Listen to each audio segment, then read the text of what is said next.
खटाव तालुक्यातील चितळी या ठिकाणावरून एक धक्कादायक बातमी येते आणि या गावामध्ये झालेला आहे एका इसमाचा खून. आणि खुनाच्या पार्श्वभूमीवर चितळीमध्ये खरं तर पोलिसांच्याकडून कडेकोट बंदोबस्त लावण्यात आलेला आहे. नक्की काय घटना घडली पाहू. चितळी येथे जुन्या रागाच्या वैतागातून भांडण झालं आणि या भांडणात रणजित निकम या इसमाचा खून झाला. हा खून ग्रामपंचायतीच्या नजीक असणाऱ्या तालमीच्या शेजारी झाला.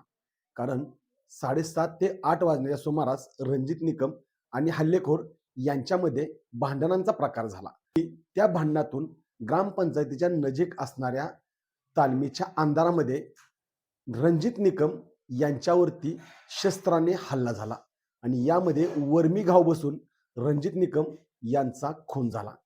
ही खुनाची बातमी गावामध्ये पसरताच खरं तर गावात एक वेगळ्या प्रकारचं वातावरण तयार झालं आणि त्या अनुषंगानं ही माहिती कळताच वडूज पोलिसांचे पथक त्या ठिकाणी दाखल झालं. यामध्ये पोलीस निरीक्षक घनश्याम सोनवणे यांनी आपल्या टीमसह गावामध्ये प्रवेश करताच घटनास्थळाची पाहणी केली आणि घटनास्थळाची पाहणी करून खरं तर ही हत्या ज्यांनी केली त्या हल्लेखोरांच्या तपासकामी ते पथक घेऊन बाहेर पडले. तोपर्यंत गावामध्ये असणारी जी पार्श्वभूमी पाहता तिथं अतिरिक्त पोलीस बंदोबस्त लावण्याची आवश्यकता होती. त्यामुळं त्यांनी सातारा, दहिवडी, वडूज या ठिकाणी गावामध्ये कडेकोट पोलीस बंदोबस्त लावला.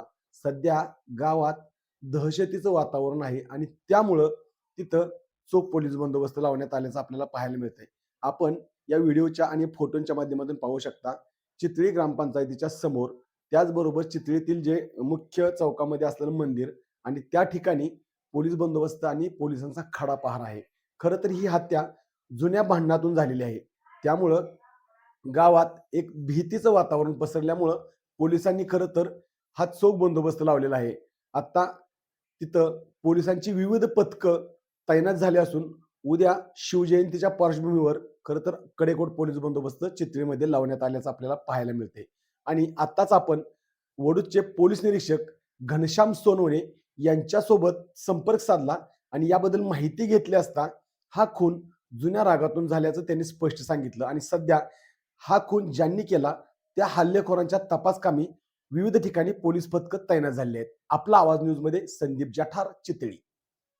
आपला आवाज न्यूजसाठी संदीप जठार, गोंदवले.